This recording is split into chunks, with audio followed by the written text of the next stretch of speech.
Hi again, everyone. Patrick Pfingsten here. I write the Illinoize political newsletter, which you can read every day at theillinoize.com, ILLINOIZE, where we cover state government and politics in a way like no one else. Welcome back to our kind of sort of weekly podcast.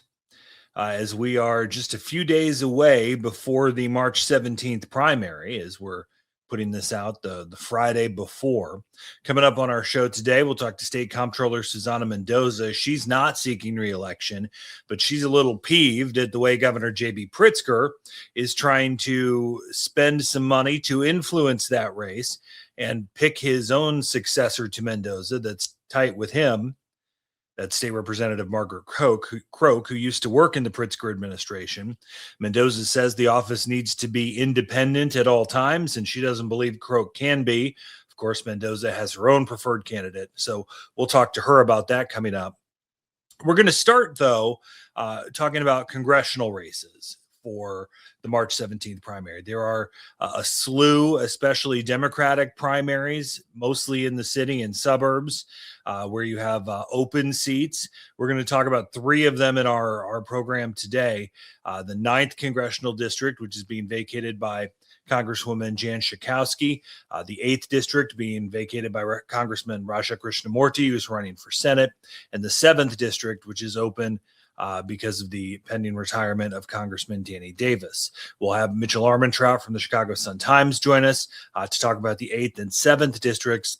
But let's just get into it. We'll talk about the 9th with Matthew Eadie from Evanston Now, who's done a great job talking about this race and writing about this race. So let's get his thoughts on where the 9th stands right now. All right, I think we've got to start with what's probably been the biggest, at least most competitive, most talked about congressional primary in the state so far this spring, and it's the 9th District, which runs from the north side of the city through the northern suburbs all the way out to northwestern into McHenry County. Thanks for the gerrymander, Democrats in charge. Matthew Eadie of Evanston Now has made a name for himself during this campaign, covering this thing head to toe, top to bottom, and all around. Matthew, great work so far in this campaign. Thanks for taking some time. We're talking Thursday afternoon. What's the feeling on the ground right now? Yeah, well, I think it changed a little bit in the past couple of days. We had some independent polling come out from one of the other Evanston newspapers, the Evanston Roundtable and Public Policy Polling, who put out a poll just a couple of days ago that showed, a little bit of movement at the top. Daniel Biss, who's been leading the race since the beginning, according to polling, stays in first place according to the poll. But Kat Abughazaleh, who has obviously made a lot of noise in this race, had a little bit of movement and is now, within a couple of points of that first place spot. But there's, no doubt this is still, I think, a wide open field. There's still 17% undecided based off of that poll. And I think a lot of people on the ground are still trying to make their last minute decisions. It's obviously, as you know, a very, very engaged community, highly educated. I mean, people have been paying attention to this race frankly, since last March, April, when Jan Schakowsky kind of announced she'd be retiring, which was in early May. So I think the feeling the past couple of weeks has been, time to get serious, start making your decisions. And I think voters are really narrowing their decisions down if they were undecided, in any way. It seemed for a while here, at least, that this had kind of started to break out into a two-person race, whether it was based on polling or money or spending or that sort of thing with Biss and State Senator Laura Fine, who are both known quantities at the State House, right? Biss was in the House, and then Fine followed him into the House. Then Biss went to the Senate, and Fine followed him into the Senate. So they've kind of been on this same political track, other than the fact that Biss ran for governor and is now mayor. But it seemed, though, that maybe Fine's steam has let up a little bit. Maybe that's with all the controversy around the APAC spending, the outside spending, which we'll get into. And it seemed for a while that Abughazaleh had kind of slowed down a little bit, but she seems to be back in the mix. How have conditions on the ground changed over the last few weeks that it looks like a three-person race here at the end? Yeah, I think that analysis is pretty spot on. For a while, it felt like the attention was really on Biss and Fine. They really hadn't even put any attention on their opponents. Besides each other, they were both kind of going at each other. Negative ads were focused only on the two of them. And like you said, Kat had kind of she raised a lot of money, a lot of attention, and a lot of popularity on social media, but we didn't really know how that would translate into votes. But over the course of the past several weeks, she's raised the most money, she's spent the most money. She's on TV. She has some pretty notable endorsements in the progressive wing of the party. A lot of joint endorsements as well, because the race is very split among progressives. But yeah, I think you're right in that it felt like a three-person race, maybe a two-person race for a couple of weeks. And then, actually Kat is now, telling her supporters it's a two-person race, that it's her or Biss. She's trying to close out the last 5 days, making it a two-person race in her eyes. But I think everybody else is still trying to make their case as to why this is still an open field. What is it that people take seriously about Abu because she got into the race as sort of the rabble rouser? I'm going to go, make the incumbent. In Schakowsky was still in the race at that time. I'm going to make her life miserable and run to the far left, even though I didn't know there was room left of Schakowsky. She of course stayed in the race. She's not particularly tied to the district or the area. I think she grew up in Texas, right? So I mean, she's 25 years old, so it's not like she's got roots in the area. What is it about her that has had staying power, other than I kind of thought she might be a flash in the pan when she first jumped in? Yeah, I think there was an idea at first that people weren't sure, how serious her candidacy was because of, she's new to the community. When she first launched the campaign, she didn't live in the district. She's since moved into the district. She lives in Rogers Park now. But there was some questions out there about how serious it was and if she was going to be able to really compete. But she's leveraged social media mostly and able to raise a ton of money. There's some questions about where the money's coming from. Is a lot of it from out of state? But I mean, there is no doubt there's a base of support, at least in the north side of Chicago, that has taken her seriously and likes the way she's communicating online, likes the energy that she brings. She's out protesting on the streets. I think this is obviously, as you know, a pretty engaged part of the city, and I think there's people in this part of the community that really like that type of candidate. And so I think when people are talking about, I've seen myself, some people have said, I didn't know how seriously to take her at first, but as, it's gone on and I've heard her talk in person, people have warmed up to her. I think she launched her campaign, like you said, to challenge Jan Schakowsky almost a year ago now. It was March 24th, which was her birthday of last year. And so she's been running this race almost for a full year now. I think the point of that was to, make herself known in the community that, like you said, she wasn't known in before. Anyone who knows Daniel Biss, and I don't know him well, I ran into him a bunch when I worked in the Senate and he was in the Senate. But I think everyone knows this is a guy who has ambition, has always had ambition, right? He went from the Senate to running for governor, and then I think a lot of people thought, all right, well, Evanston mayor is kind of the place just to park yourself until Schakowsky retires. It seemed like this was his path. He has acted like the front runner from the start. I don't think I've seen a poll since he got in the race that didn't have him leading. Is this his race to lose? I think that's right. I mean, I think if Biss doesn't win, it would be considered an upset by everybody's standards. And I think the reason is, like you said, the Evanston mayor seat is not like a stepping stone to higher office. Typically, you don't go from governor to local, or running for governor to being mayor of a local municipality if you don't necessarily have some other ambitions. And so I think a lot of people generally had the idea he was eventually going to run for higher office again. There was some talk maybe he'll run for Dick Durbin's seat, maybe he'll run for Schakowsky's seat. Obviously, this is what ended up happening. I don't think it was any surprise to anybody. But yeah, like you said, I think he's been the front runner since the beginning. I think the moment Schakowsky officially announced she'd retire, everybody was waiting to see if he would when he would jump in. He ultimately did a couple of weeks later, and yeah, the polling has showed that he is the front runner, even though he hasn't raised as much money as some of his opponents. I think it would be an upset if he did lose this race.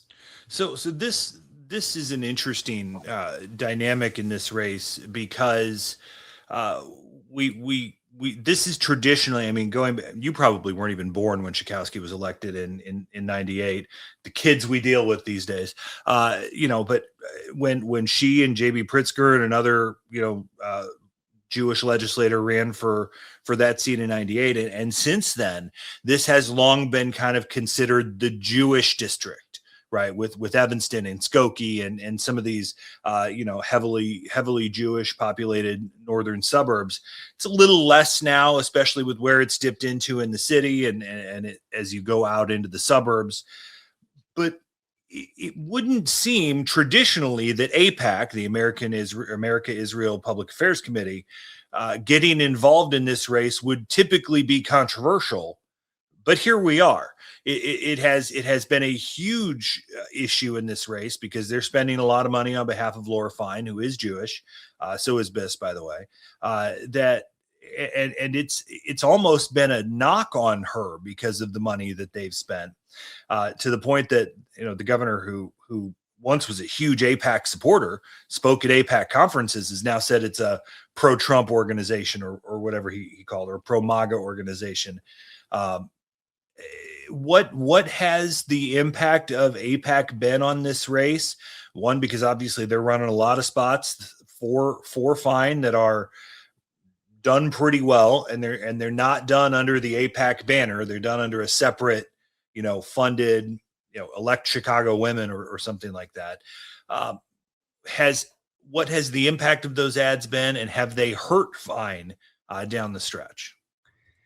Yeah, I think there's a couple of things. I think the first thing I would say is, you pointed out, yeah, it's not done under AIPAC's name, and they actually also aren't even talking about issues that relate to AIPAC's special interest. They're not talking about U.S. foreign policy when it comes to Israel. They're not talking about anything related to the Jewish community. They're talking about various healthcare things and other legislative accomplishments, and attacking Biss for running for office and for things he's done in the past. And so I think you're right in that there's been some questions about that, especially because AIPAC has become a fairly unpopular organization among Democrats, especially recently. The New York Times had a story a couple of weeks ago in which people were calling it a toxic organization. Of course, it's a bipartisan organization. It supports Democrats and Republicans, but I think in today's day, when there's not a lot of bipartisanship going on, an organization that's supporting Republicans isn't one that Democrats want to be aligned with in any way. And so in a progressive district like this one, which yes, is a very Jewish community, Evanston, Skokie, parts of Rogers Park, but it's also a very progressive community as well. So I think both of those things are things that have kind of been unanswered questions. Fine has not really addressed the AIPAC specific part of it. She said that, people who've donated to AIPAC are supporting her. She can't control that part of it. She says she doesn't know who's behind the super PACs. There's been a lot of reporting, of course, myself and others, that it is AIPAC. And so those are like unanswered questions that I think have lingered and have kind of just raised more questions of people saying, there's a lot of money. Like you said, it's millions and millions of dollars of spending. People want to know where it's coming from. And I think there's some people who just don't take, I don't know, for a good enough answer. Matthew, there are two state legislators in this race, incumbent state legislators, Han Wen from the north side, who had to give up his seat. Mike Simmons, a state senator, also from the north side, who is midterm, so he didn't have to give up his seat. It feels, and polling would suggest that I'm right here, that neither of these guys have really gained a ton of traction. Why haven't they connected? So I'm going to start with Simmons. The poll that came out recently actually showed he had the most movement. He gained 4% between the first poll that was done independently by the Evanston Roundtable and the second poll, which came out this week. So I think he's still trying to make a case for himself that, hey, look, I'm at 10% now, a couple of points behind where Laura Fine placed. We're colleagues in the state Senate.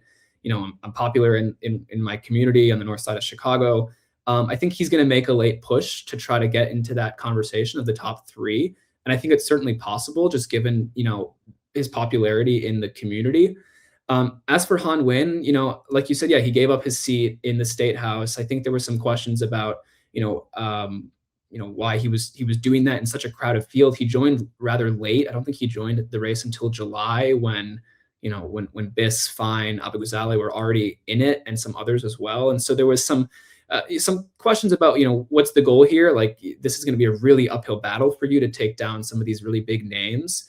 And I don't know, he just hasn't picked up the same attention that others have. He obviously, when he ran for state house, his goal was to knock on every door in the community. It's a lot harder to do in a congressional seat, and I think he caught fire when he right. ran for state house. Caught fire. Yeah. And I just don't think I don't think he caught fire in this one, just probably because there's so many names. I mean, like I said, there's 15 people on the ballot, and a lot of notable people. So it's hard to really make a name for yourself when you're running against that kind of competition, I think. Before we let you go, I'm not going to influence you, but I'll give you my name after yours here. That give me a name in this race that people aren't talking a ton about. That have run a good campaign, maybe under the radar, that could surprise people. Maybe not win, but could vault into second or give it a run. Who out there are people talking about that could have a surprise showing on election day? I'm going to go, like I said a couple minutes ago, with Mike Simmons. He hasn't raised a lot of money. He's raised, as of February 25th, less than $300,000, which is minuscule compared to his opponents. He has no outside spending support. He spent very little. I think he's spent less than $300,000. But he's still polling well compared to some of his opponents. He's gaining some traction. I think, if you're going to look for somebody who, I don't know if he's going to win, but if you're going to look for somebody who's going to maybe surprise you, maybe he jumps into third place, makes a run for, competing with second, third place. I think that's certainly someone to look for, just because of his popularity in the community. And a lot of people, are looking for a progressive legislator who has all the experience. He's homegrown. He's born in the community.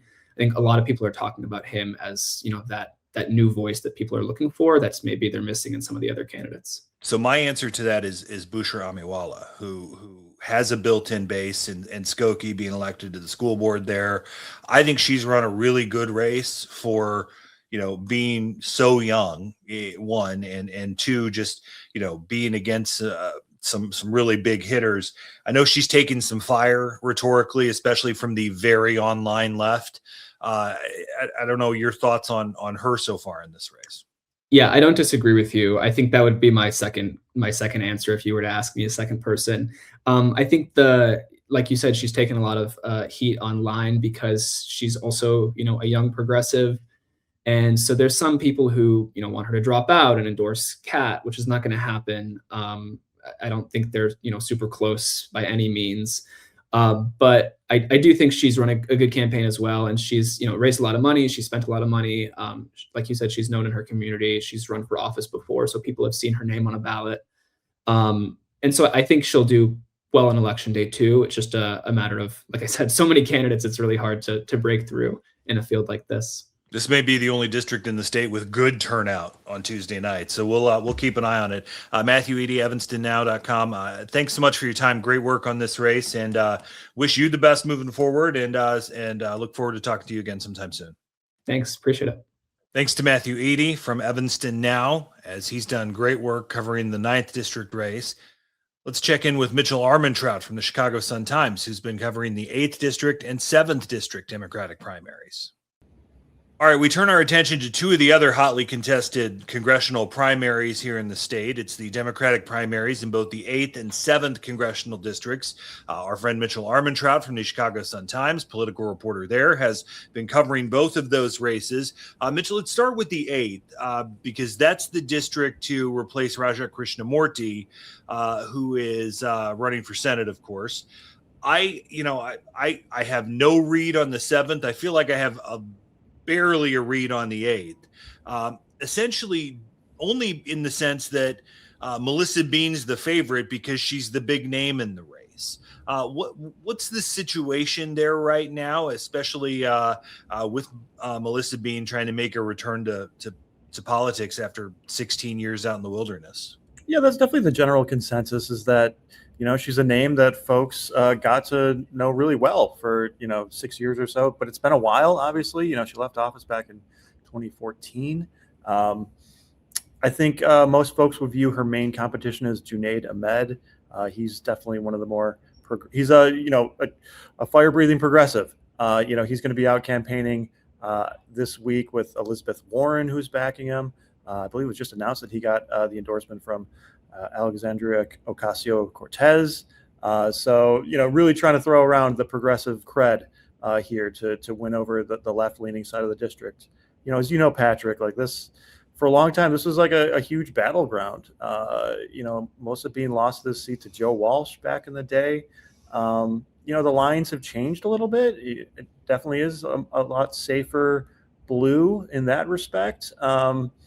So this has kind of been sort of set up by, I guess, by us in the media, as sort of like a generational sort of challenge before you've kind of got Melissa Bean, who's kind of, your classic moderate Democrat, versus like this new guard, Junaid Ahmed, a younger, more progressive activist. He kind of made his name, in a lot of progressive causes.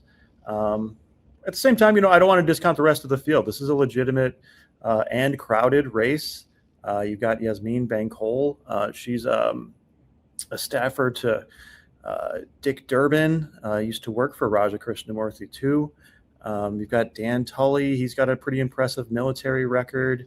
There's really no shortage of legitimate candidates in this race, but yeah, you've certainly seen a lot of money, establishment money coming up behind Melissa Bean. So it's going to take a real upset here at this stage of the game, it seems like. I talked to Melissa Bean earlier this week, and I asked her about the AIPAC money, which we just talked about in the 9th district being a huge factor in that race. She just completely blew the question off. Like, whatever, they're going to throw arrows at me, and people are going to spend what they're going to spend. But maybe it had more. Maybe that AIPAC money is having more negative response in the 9th, just because of how super progressive it is, and the heavy Jewish community there.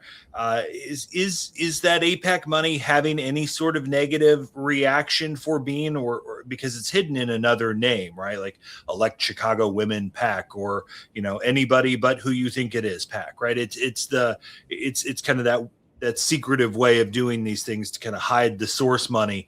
Is it hurting her, or is just the massive ads helping her in the end? I think there is sort of this sort of flinch reaction these days to being linked to AIPAC for some Democrats who view that as, it can be politically toxic in some circles, certainly more progressive circles, due to the situation, Benjamin Netanyahu's foreign policy and what Israel's doing in Gaza and other areas. That's turned off a huge swath of the party. For the average voter who's, just, now, or, the last couple of weeks sort of starting to think about this primary in any real way and how they're going to cast their ballot, I think it's tough to ask the average voter to try and connect those dots. And, that's by design. The system is, like you said, it's convoluted. Trying to explain to a voter why, this very generic sounding group, Elect Chicago Women.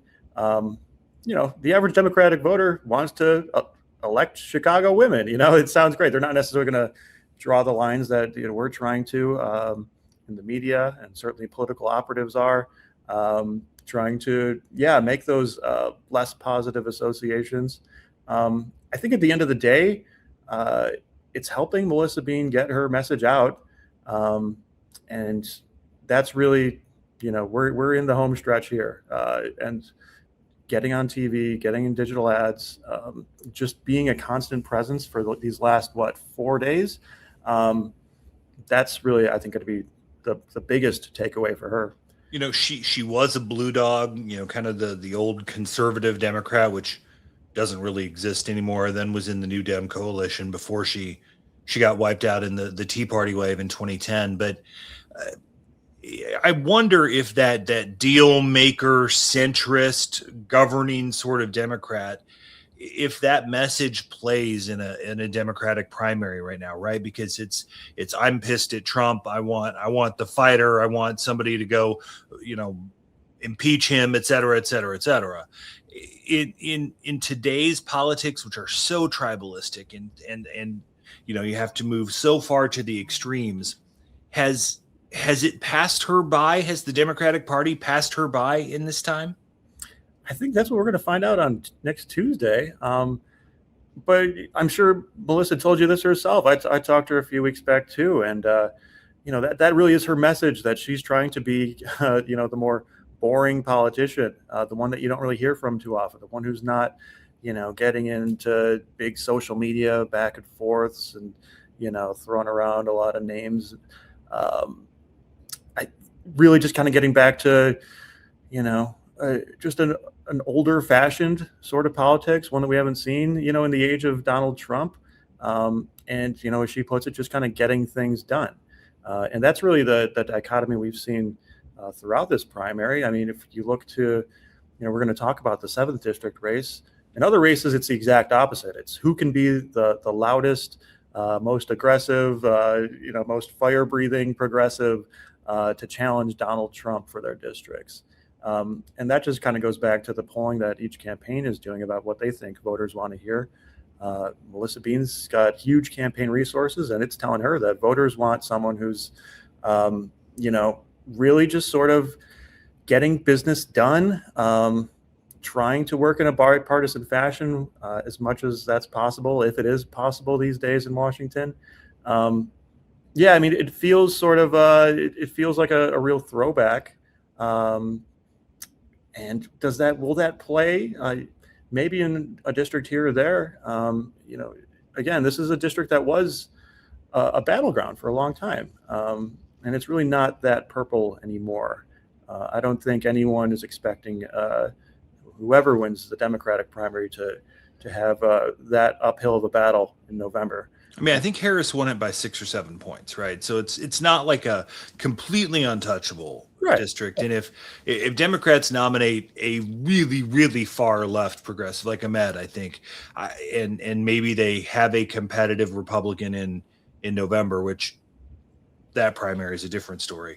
It could theoretically be a competitive seat, but again, it's probably.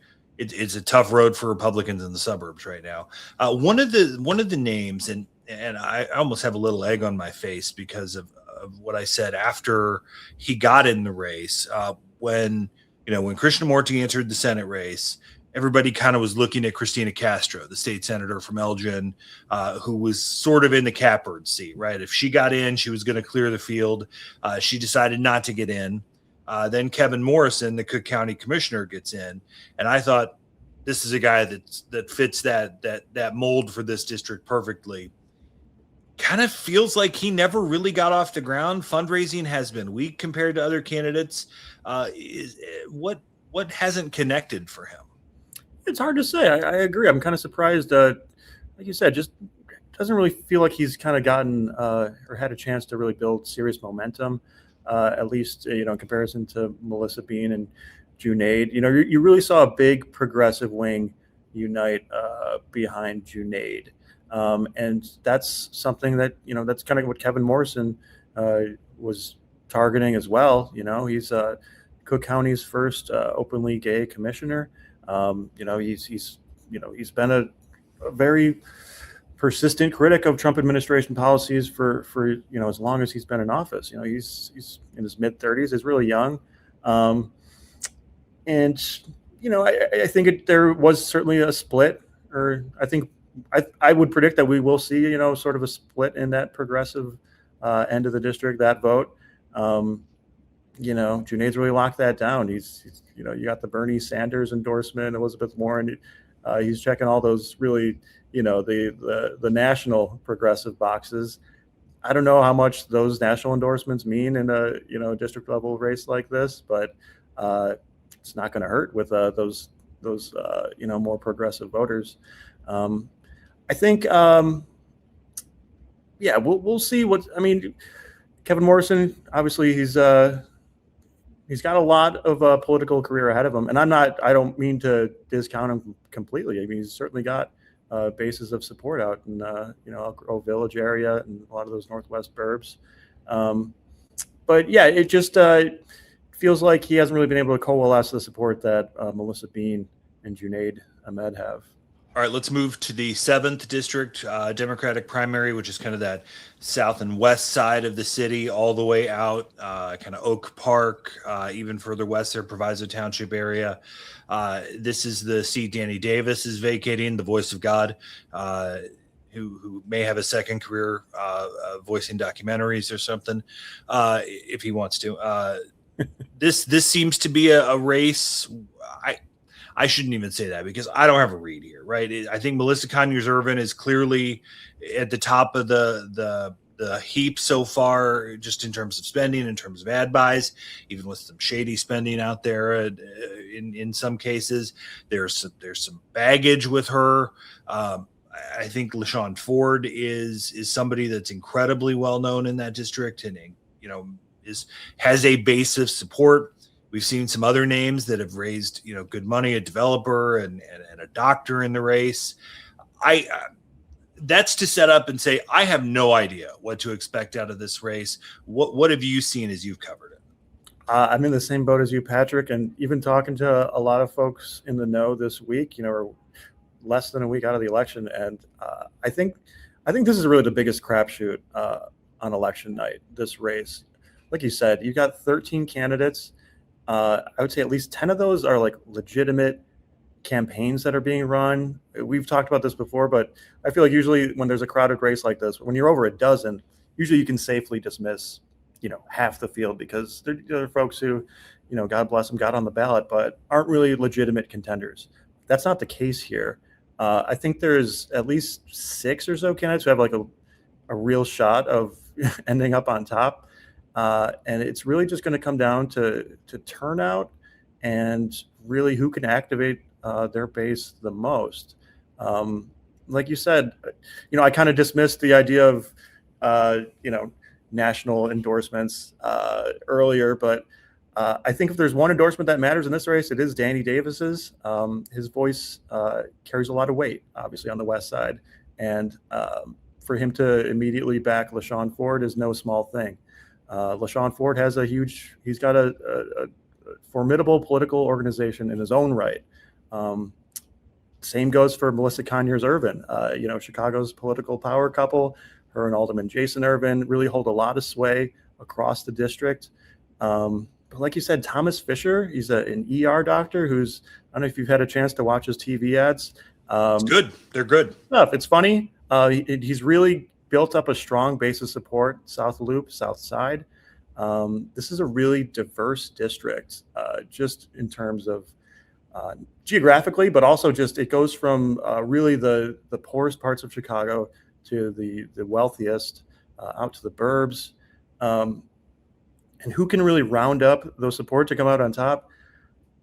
It's hard to say. Rory Hoskins is a candidate. He's the mayor of Forest Park, who, if he were in a different race with, a few less big names, I think he would be a favorite. He's just a person that really voters can connect with, and he's really shown an ability to do that.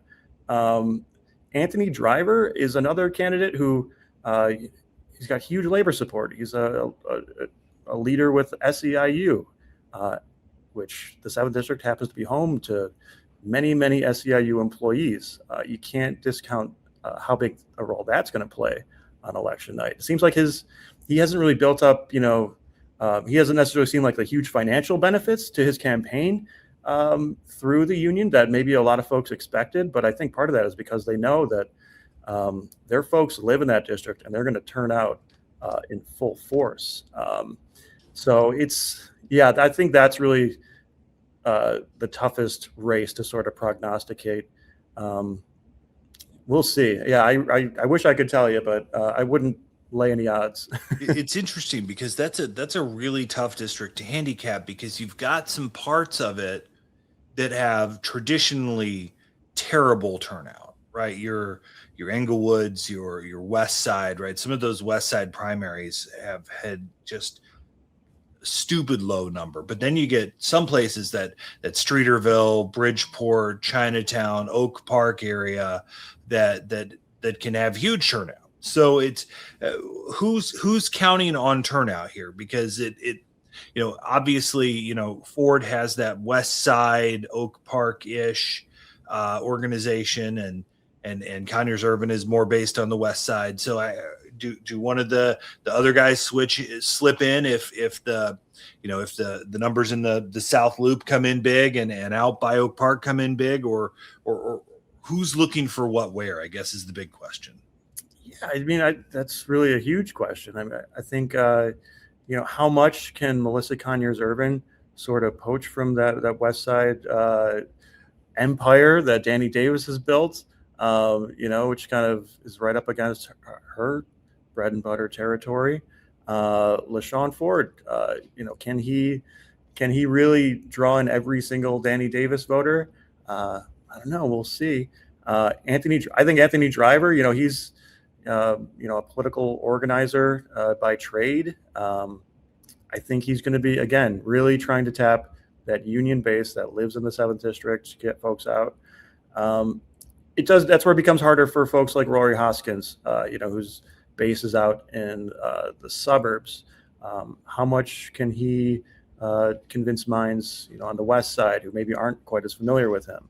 Or like total newcomers like Thomas Fisher, how much can they really activate really engaged voters, on the South Side, South Loop, those wealthier parts who have really thrown their financial support behind him as well.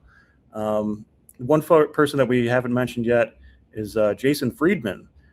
He's the son of a really prolific River North developer who's he's helped run the family business for a long time.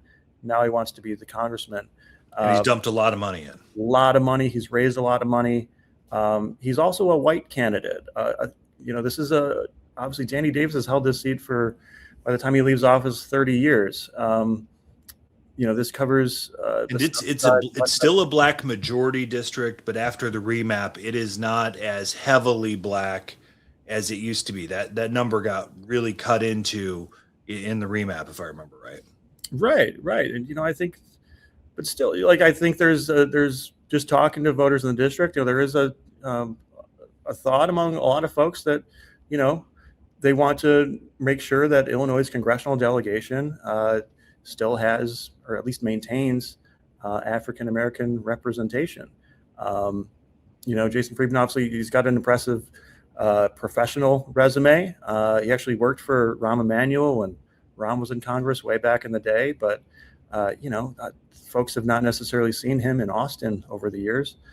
So we're going to see how far that money goes to really, he's put together more than $2 million. We're not talking about any of the outside money that has flowed into this race. We could have a whole podcast about the super PAC money and that spending that we've seen over the last few months.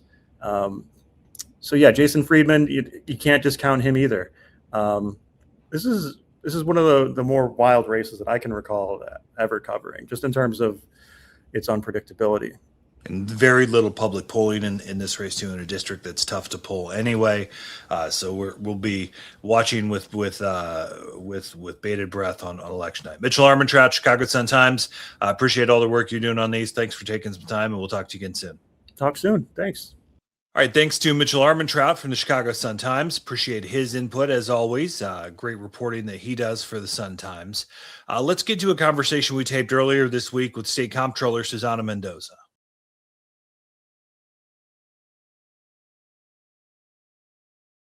It is our pleasure to welcome the State Comptroller, Susanna Mendoza. So I've been saying comptroller for all these years, and now everybody seems to be saying controller. Am I wrong? Have I been wrong since like the Topinka and Hines years? Technically, yes. I hate to break the news to you, Patrick, but it is pronounced controller, although people call it both, right? Either or. I always say like potato, potato, tomato, tomato. You pick whatever you feel like talking about. But it's technically with the COMPT, it's still supposed to be pronounced controller. All right. Well, my country bumpkin vernacular and diction doesn't quite work that way, but we're going to go with it. So, all right, you're not seeking re-election. There's a huge primary to replace you. We're going to talk a little bit about that because you made some news recently. But I think that as I've watched the ads and the messaging from these campaigns, I think that here we are in a world where people don't understand government anyway, that people don't understand what the job actually is. And I boil it down way too much to she writes the checks, right? But yes. Walk me through real quick before we get into the politics of this. Maybe not a college level course here, but what is actually being done in that office? So there's a lot that gets done in that office. And to your point, yes, it does so much more than just write checks. It's a massive oversimplification. And the reason why, I think it's really important to remember why this office even exists, because people do have very short memories. But back in 1970, the state constitution was drafted again, and they redrafted, I should say. They added this separation of duties so that we could create a check and balance system when it comes to the state's finances. So back in 1965, Orville Hodge was the auditor of public accounts. They did the functions of both the treasurer and the controller. And this gentleman embezzled $6 million, which would be over $55 million today in one hit. Obviously was caught, went to jail, but this is why those two functions were separated. The person who controls the treasury, the money, actual cash, should not have access to the immediate checkbook. And if you think that can't happen again, well, it just did back in 2012. That's not that long ago in a little town called Dixon, Illinois, where President Reagan is famous for. And that woman, Rita Crundwell, embezzled $54 million, which would be well over $60 million today, from a little town. And she also was a controller and treasurer in the same person, right? And so the two largest embezzlement schemes in the history of the United States of America both happened here in the Office of Controller. I should say both happened in the state of Illinois, where the person who managed the checkbook was also in charge of the cash. So this office manages $55 billion in taxpayer funds. It really, truly needs to serve in an independent capacity, because more so than just write checks, we do pay for every single payment that goes out the door from the state of Illinois. And I think that's why people know us as the check writer. The controller also has to sign off on really important things that required fierce independence. For example, bonding authority. That's something that's not sexy to talk about, but it's what you end up paying for decades and decades and decades to come. If the state of Illinois were to ever issue a bond, the only way that bond can go into effect is if the controller and the treasurer both sign off independently on that bond. And so let's say a governor wants to borrow more money than the controller agrees with. The controller should be fiercely independent and do what is right and best for taxpayers. And that requires, number one, understanding the job, having proven skills related to finance, and also having this streak of independence that will always be putting taxpayers ahead of, let's say, politics.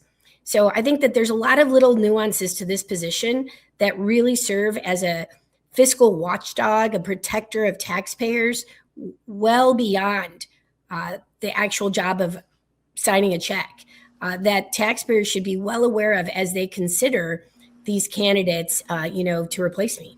I want to take you back to the start of your term, right? You took office in, it was late 2016, early 2017 when you actually got December sworn in. of 2016. Yeah, so shortly after that 2016 election, and you walked in right in the middle of the Rauner fiasco, and obviously we were in the budget stalemate. We had the huge backlog of bills. I think even the most objective person, even someone who may not be a Mendoza supporter, will say, hey, she did a pretty good job trying to get us through that mess, trying to push these payments through. Obviously, the federal dollars, played some role in the cash flow in some cases. I know it didn't with GRF sort of things. Tax increase helped too, obviously to start getting money in the door and out the door. How hard was that job to walk into? And I know you had budget experience when you were in the House the first time, and obviously there was a role in the city when you were city clerk, but Yes.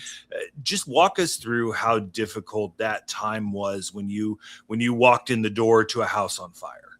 So it was unimaginably hard. I think of this experience as the greatest experience of my life because I have only been in charge of managing things when they're almost impossibly hard. For some sick, twisted reason, I really enjoy that. That is where I do the best work, is when things are at their worst.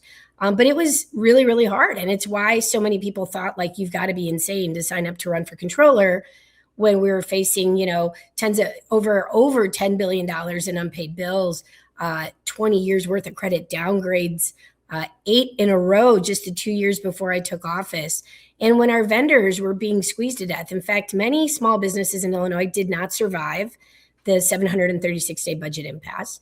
And I walked into a situation which was so much more than just paying bills. It was literally making life and death decisions, intervening so that people would not be disconnected from their ventilators or their feeding tubes. It was a really, really traumatic, almost I would say traumatic experience. Because I was fielding phone calls from people who wanted to kill themselves, who were on the verge. And it was like I was controller, paying the bills, and also like a suicide hotline.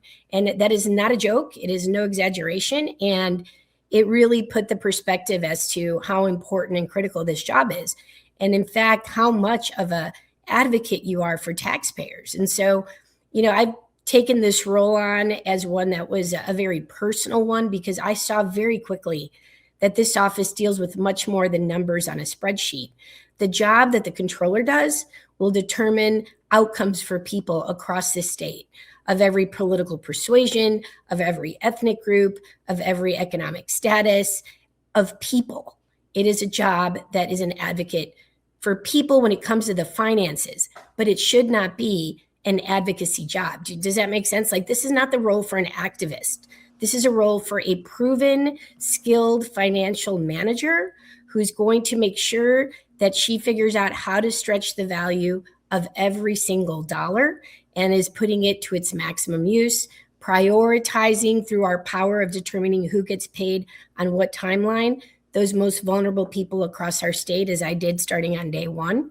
But really also, as I said, having a fierce level of independence, because the last thing we should be doing as a state is continuing to take on, for example, debts that we can't afford to pay back right away that could further encumber the next generation of taxpayers. And that's why, for me, I think it's really important that people understand the complexity of this role, that they understand that financial experience is a must, that independence is a must, that you need to know how to manage not just the finances, but the business of politics. Because if this office were to become overly political, the state's financial footing risks instability. It's that simple.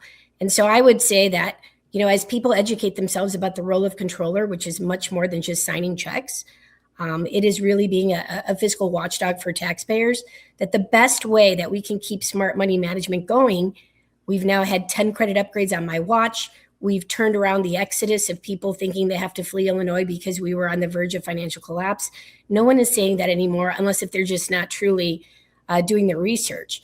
Illinois is poised for economic growth, but all of this work that we've done to get Illinois ready for this growth spurt from my office is going to potentially be put at risk if we don't hire a smart money manager to keep that job going. Obviously, one of the frustrating, and it's the legislature's job to pass a budget, a balanced budget at that. And the governor has a role in that with Gombe and obviously making a budget presentation. But as someone who's been in the arena for so long, when you see state spending grow from $39 billion when JB Pritzker took office in early 2019, in that FY19, that was his, Rauner's last budget, his first budget, to $56 billion proposed now for FY27. Do you feel like you have a duty to go to someone and say, hey guys, is this what we should be doing with taxpayer dollars? Because everybody knows Democrats have the the corner on the market in state government here and can spend whatever the hell they want, whenever the hell they want to. So do you take it upon yourself to be the sort of canary in the coal mine that says this is too much too fast? Yeah, I mean, I have played that role, and that's why you've seen me get some clapback, even from my own party, obviously, because we're the ones in control. But I do think that the controller serves as I said, this check and balance on the executive branch. It's one of the reasons why I've never taken money from the governor. And while I have enjoyed working with the governor, I've always been very clear that I don't work for the governor or for any other constitutional officer. I work for the people of Illinois. I also think it's why the voters have rewarded me as the top vote getter in the entire state of Illinois of all the candidates on a ballot, because they know that I'm not playing politics with their money. It's the job of the controller to properly manage the finances that come into the state of Illinois. Now, remember that, one of the things that is true is that when we talk about these budgets that the governor introduces, the legislature crafts with them, and they negotiate it, and they finally have the votes to put a budget on the table and pass it. Those are based on projected revenues. Now, if there's an economic collapse, or if the revenues do not come in as well as we thought they would or projected they would, my office still has to figure out how to pay the bills with or without those projections materializing. So it's why you'd always hear me talk at budget season that we should err on the side of being conservative, and not for austerity purposes, right? Like, people have accused me of wanting austerity the way Bruce Rauner has, and that's just nonsensical. Wanting fiscal discipline is something that every taxpayer should expect from their elected officials. And voicing that fiscal discipline is important is the role that I take very seriously, and I've done that. It's why, Patrick, I think you might have been the guy who gave me, I think, the best compliment. You weren't trying to give me a compliment, but I took it as such that I try not to compliment politicians. Exactly. So to be clear, it wasn't like because you were trying to butter up or anything, but I took it as a compliment in terms of that my advocacy to protect the rainy day fund, to build it and protect it, to not spend it down, to put us in a better position to weather an economic downturn. I don't remember what the issue was, but somebody asked you in an interview, which I wasn't in, if you think they're gonna dip into the state's rainy day fund. And your response, which I thought was awesome, was that they'd have to get through Controller Mendoza, and she guards that thing like a Knights Templar with sword and shield. And so clearly my advocacy for showing fiscal discipline, for putting more money, if we have a better than expected year coming to us revenue wise, I've always loudly advocated for putting that money towards paying down our pension obligations and also increasing our rainy day fund and protecting that fund. So yes, I've been the Debbie Downer, right? When new money comes in, I'm the one who says, hey, slow down. Let's not look at spending this first. Let's pay down our existing debts. Let's shore up our finances. Let's do those things because that helps us get those credit upgrades, of which now we've experienced 10 on my watch. So yes, being the fiscal watchdog for the state of Illinois, truly taking on that role the way taxpayers expect me to, has certainly sometimes put me at crosshairs with my own party. But it's unfortunately a reality that an independent watchdog is going to have, regardless of whatever party they're in or whatever party is in power. It's the right thing to do. That's what taxpayers elected me to do, and that's what I hope they are looking in the next controller, but more importantly, that the next controller will operate in that type of an independent fashion the way I did. All right, let's talk about that next comptroller, the race to replace you in the Democratic primary. The least surprising endorsement may have been JB Pritzker for Margaret Croak. The second least surprising endorsement may have been you for Holly Kim, the Lake County Treasurer. I'll let you sing her praises before we get into it. Tell me why you're behind her. Well, because again, I think this position requires someone with proven skill sets in the area of finance. There's only one true proven skilled financial manager in this race. There's only one candidate who has that experience and the ability to do this job in a fiercely independent fashion with the skill sets attached to that on day one, and that's Holly Kim. Not only can she do it on day one, she's going to do it well. And I know she will because she's already doing a very similar job as the Lake County Treasurer, responsible for billions of dollars in oversight. And she's, done things that I've done, which is return money back to the taxpayers. Holly, I joke around that she's a $6 million woman because she actually sent $6 million back to schools and park districts. And that's not something that you typically see elected officials do, but you will when they take their job of being a fiscal watchdog seriously. So for me, financial experience is a must.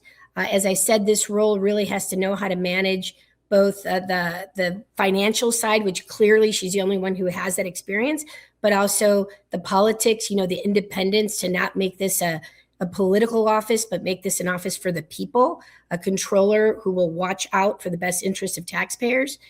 And so for me, again, there's another reason, that let me just say that I think this is really important that I talk about this, is because a controller should report to the people of Illinois, not to other politicians who are funding them, not to big political donors who are, buying these really pretty campaign ads, but in fact, to the taxpayers of the state of Illinois. There's a ton of money being poured into this race and many other races, but this one as well. And I have, like I said, if my mother was the governor of Illinois, I would not take money from my mom, because this is supposed to be an office that is 100%, perhaps unlike many other offices or all other offices, this is the office that should be fiercely independent from the other constitutional officers. It should serve as a check and balance, should not be getting checks from, the folks that they have to oversee. And so I do think Holly Kim, without a doubt, is the candidate who has shown that independence. She has already managed money in a very responsible way for taxpayers in Lake County, which is the third largest county in Illinois. She's prepared. She's been pouring her entire heart and soul into managing the money for Lake County, and she'll do the same in Illinois. But she's ready. And this is not a stepping stone for her. This isn't a feather in her cap. This is a calling. And that's exactly the kind of controller that I want to vote for, because that's how I have run this office. And I hope that taxpayers are very, very happy with the work of getting 10 credit upgrades, our bills paid on time, vulnerable groups put to the front of the line, and our small business community, and frankly, all businesses in Illinois, knowing that we're open for business, but we should not be for sale. This state should not be for sale. It should be open for business. And Holly Kim's the one who's going to make sure that we keep this ship moving in the right direction without the bigger influence. The only influence that matters is that of the people of Illinois. Independence has become a huge issue in this race, and I did a big story on it. We had all the candidates for the race on my radio show, and it was an overarching, even if it wasn't expressly said by some of the candidates, but essentially it was that Margaret Croak can't say no to the governor. Do you have that same fear? I think it's going to be very difficult when push comes to shove on things like bonding authority. When you get a call and they want to borrow more than the controller thinks is the responsible thing to do, getting that call or getting many calls from people in the administration, those calls are a little scary sometimes, and so you really have to have that spine of steel to say no. I mean, my job here is to stand up for taxpayers, to not over encumber ourselves when it comes to debt, and to say no. I mean, you can do it respectfully, you can do it behind the scenes, but the point is you have to stand your ground on behalf of taxpayers to make sure that we're always doing what's in their best interest. Government is different than the private sector. The private sector, they are really good at borrowing money as much as they can, as cheaply as they can, because then they leverage that money to perhaps buy other properties or make other investments. That's different than how the state of Illinois or a government runs, right? So I totally understand the access to cheap cash that you borrow and leverage for other investments on the private side. But on the government side, it's a very different ballgame. And so you really do have to be able to know that you can take that call and put your foot down, knowing that that's not going to be smiled upon, right? That's going to put you at crosshairs. Maybe not immediately, maybe not publicly, but at some point. And so I think that there's a reason why I critiqued, I should say, very rightfully so, Leslie Munger for accepting contributions from Bruce Rauner. She was his self-proclaimed wingman. And of course, she'd say I can be independent when I need to be, but we saw that she clearly was not. I have operated 100% of the time independently in the best interest of taxpayers. And that is truly what needs to continue to be the case. So I think Margaret Croak is a really nice person. She's a hardworking legislator, but this is a financial expertise that is required in this office, along with a fierce level of independence. So Holly Kim, of all the candidates running for controller, she is the controller candidate who has the skills and the proven record of smart, independent fiscal oversight. And she is the one that I trust the most to be able to continue building upon the progress that the voters of Illinois entrusted me to do on their behalf. I really hope they get it right and they vote for Holly Kim, as I will be doing. Do you think the governor's been a little too ham-handed in these primaries with the money for Stratton and the money for Croak and others? Without a doubt, I think that, it's not just my opinion. That's the opinion I hear everywhere. So I do think it's nice to have support, and it's really great to work together and all those things. But I just don't think that. I think one of the biggest problems that we have, and this isn't personal to the governor. I mean, I like the governor, but I will just say that anyone who's running for office, who has a great platform, who has a great vision, should be able to make the case to the voters. But too often, the best candidates are snuffed out by millions and millions and millions of dollars that get behind candidates who are the lesser candidates, frankly. And so, when money overtakes reason or the truth, that's unfortunate for taxpayers, right? These candidates potentially can win, but taxpayers are the ones who end up losing. So I do think it's important that we speak out about the outrageous amounts of money that are being put into races across the country, but certainly here in our own home state of Illinois.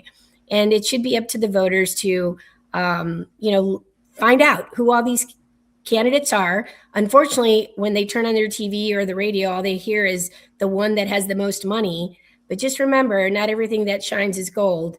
And do a little bit of digging here, because this is an office where I'm just going to say for the last time here, it is the people's office. This is your money that one person is going to be entrusted to manage on your behalf. And the only person that person should respond to and be accountable to is you, the voter, not an elected official, not someone who's going to potentially purchase this office or any other office for that matter in the state. Let's do our research. Let's get behind selecting and electing the most qualified, competent people who are going to have really the mission at hand, which is we stand up for the taxpayers. That's a job. That's what they're asking you to vote for. And that's why today, as a matter of fact, I will be casting my vote for Holly Kim for controller of the state of Illinois. All right, I'll let you go on this. You're not running for re-election, obviously. Widely expected you're going to run for Chicago mayor. Don't announce it here because it would be a terrible political move to do it here.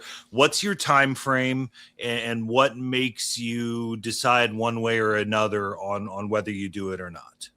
Well, I mean, obviously, Patrick, we've talked about this. It's no secret that I'm very seriously considering a run for mayor of Chicago because I am so concerned about the direction, not just of the city, but what that means for the state of Illinois. I mean, my staff and I have done, I think, a tremendous job, getting our state in a position for economic growth. And I always say that we're getting it ready for its growth spurt, Illinois.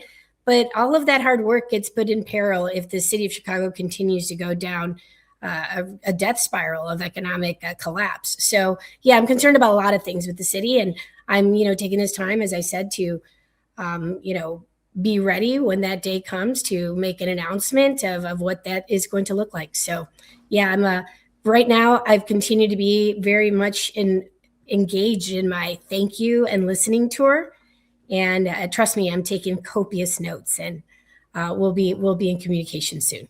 All right, State Comptroller Susana Mendoza, Election Day a week from today as we record this.